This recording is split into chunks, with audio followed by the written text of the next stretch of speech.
Апавяданне трэцяе. Кругі на вадзе. У раздзеле госці сацыяльнай сеткі аднакласнікі паглядаў на мяне з фота незнаёмы мурлаценькі дзядзька на фоне дагледжанай сядзібы. Альтанка, мальвы, ружы, сад, ставок з рыбкамі, трактар, аўто. Дабрабыт у поўным наборы.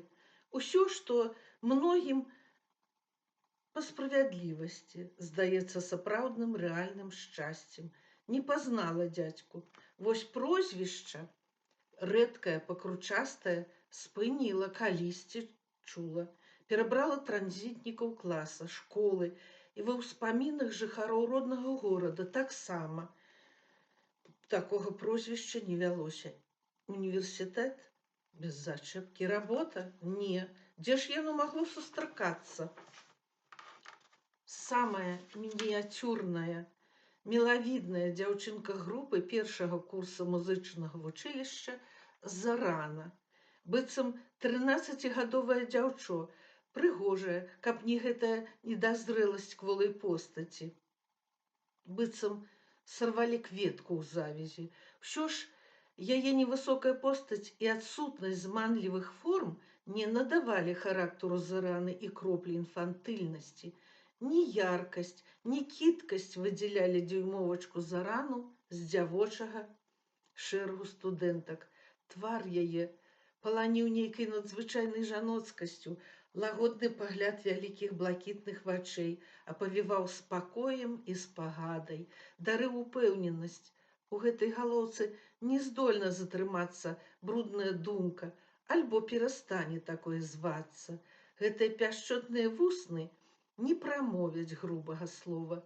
Ружовыя шчокі з ямачкамі цёпла будуць усміхацца і ў цяжкі момант жыцця. Жаноцкасць ва ўсім, у хадзе, паводзінах, гутарцы, паставе. Прытым сціпласць і ціхмянасць яе характару не перашкаджалі Заране пры патрэбе абараніць праўду ад няпраўды. Так натуральна і бяскрыўдна прамаўляла яна словы нязгоды, быццам бег вясновага ручайка мімаходзь вызваляла ад парожкаў смецця. Чарнявы мацак па мянушцы Докер, які паступіў у нафтатэхнікум, здаецца, проста ад балды. Не збіраўся ён станавіцца нафтавіком. Увязаўся следам за каханай дзяўчынай. Зарана прыехала ў Новаполацк вучыцца ў музычным вучылішчы.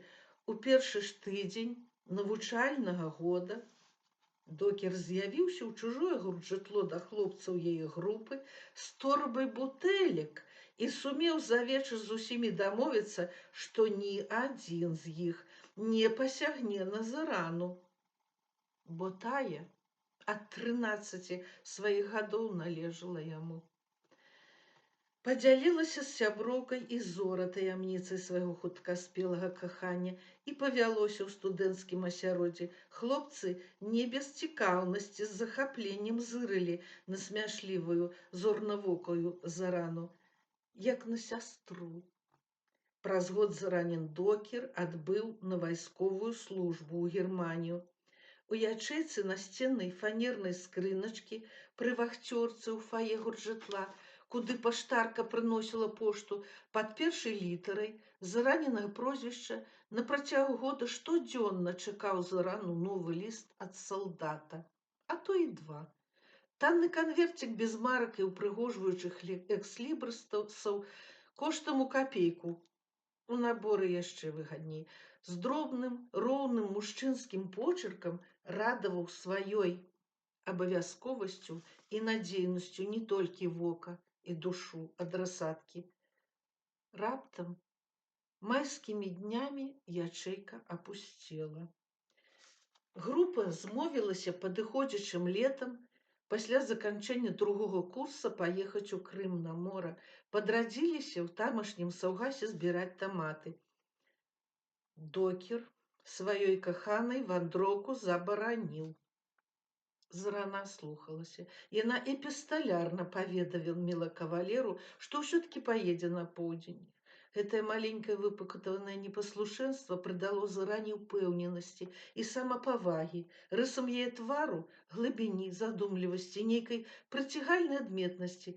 Дзяўчына стала яшчэ прыгажэйшай. Ухажоры паўднёвыя і свойскія пчаліным роем віліся вакол зоры.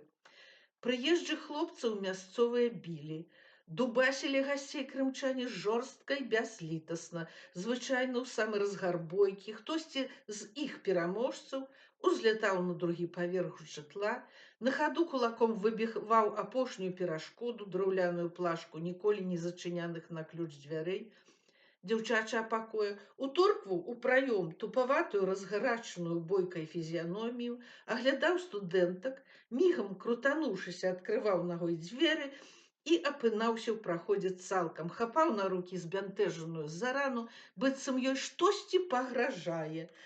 Пад зайздроснымі позіркамі хлопцаў і дзяўчат выносіў яе на калідор. На тым канфлікт стухаў да наступнага разу. Здавалася, бойкі толькі дзеля таго і распачыналіся, каб выратаваць зарану, хоць ні адзін з герояў так і не атрымаў прыхільнасці, але і пра свайго докера гаворкі на больш не вяла. Лета прайшло без вестак ад салдата. Пачаўся 3-й курс. Неяк сама сабой завялася ў зараны звычка праходзіць паўз ячэйкі фанернай паштовай скрыні хуценька, без прыпынку. Яна не выдавала тварам ні роспачы, ні адчаю, заставалася па-ранейшаму заўсёды ў добрым настроі. Кастрычніцкім суботнім вечарам, калі сямейныя зараны зграбалі і палілі ў садзе сухое лісце, яна вынесла з дому увесісты цючок салдацкіх лістоў, акуратна перавязаны блакітнай стужкай, і, разгортваючы кожную каперту, стала кідаць у вогнішча павольна паасобку, нібы развітваючыся, чакаючы вызвалення. Канверт, ліст, паштоўку, карцінкі непрыкрытага сэксу. Невядома навошта кожным разам докер укладваў для сваёй юнай нявесты парнаграфічную картку. Нябачнае дзіва для саўка. Вось чыё прозвішча значылася пад фотакартай мардаценькага дзядзькі ў маіх гасцях. Гэта зараненага докера так па-сапраўднаму звалі. З чаго б гэта чалавек, зусім да мяне ніякага дачынення не меўшы, стаў цікавіцца мною ў ок. Наступным днём на сайце чакала звестка. Зарана паведамляла, што расшукала мяне са старонкі мужа, бо сваёй асобнай заводзіць не захацела. Так, яны пажаніліся ў самым канцы 4-го курса, калі докер вярнуўся з арміі. Здымалі кватэру, але не прыжыліся ў горадзе, паехалі дамоў, дзе зарану чакала родная музыкалка. І нават на адным з першых педагагічных семінараў, якія ладзілі пры саюзе, я неяк сустрэла зарану. Яна ўжо крыху памажнелая, пакруглелая, але па-ранейшаму смяшлівая, простая і мілая, жалілася на свайго тады ўжо мужа. Ведаеш, даскакаўся, лётаў па танцульках і атрымаў. Адбілі ўсё, што ёсць. Ледзь вычухаўся ў рэанімацыі, дужа хварэе. Яна прамаўляла словы як звычайнае, абыдзёнае, норму, даючы мужу права на развагу свайго жыцця.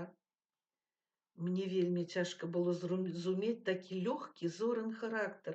Я не ўмею глядзець на жыццё проста. У мяне ўсё складана, праз сетку прычынна-выніковых сувязяў, з каранямі, шлейфамі, з ланцугамі паслядоўнасці, зайздрошчу заране. Па ўсіх кірунках менавіта такой трэба быць сапраўднай жанчынай, бы гладзь азёрная, бы подых ветру, як кругі на вадзе, у такім ключы штосьці падобнае выказваў Сальвадор Далі. Выходзіць, адумаўся докер, узяўся за розум, стаў фермерам, адбудаваў дом-палац, выхавалі дзяцей. Я разглядала фотаздымкі і ні на адным не адшукала зараны. З часу развітання мае аднакурснікі разам са мной парабіліся непазнавальнымі, аднак не да такой жа ступені, каб зусім не пазнаць чалавека. Зараны ні на адным фота не было. Мая багатая фантазія пачала маляваць розныя варыянты развіцця жанчыны ў падобных умовах. Уяўляла гаспадынь багатых сядзіб, грубых, мажных, сквапных. Унізывала пальцы зоры залатымі пярсцёнкамі. Яны ў яе былі і ў юнацтве, але ніколі не перадкавалі душы і розуму. Уяўляла прыгнечаную мужам кабету, ссохлую, змучаную работам, толькі што і здольную рыць гектары бульбы і буракоў. Адзін двор трымаць у парадку, дому чысці не трэба быць прафесійнай домработніцай.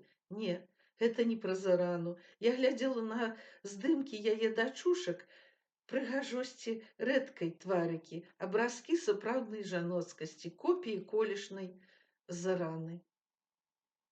І разумела, яна засталася па-ранейшаму прывабнай і цікавай, проста не любіць фатаграфавацца, выстаўляць на паказ фотасесіі.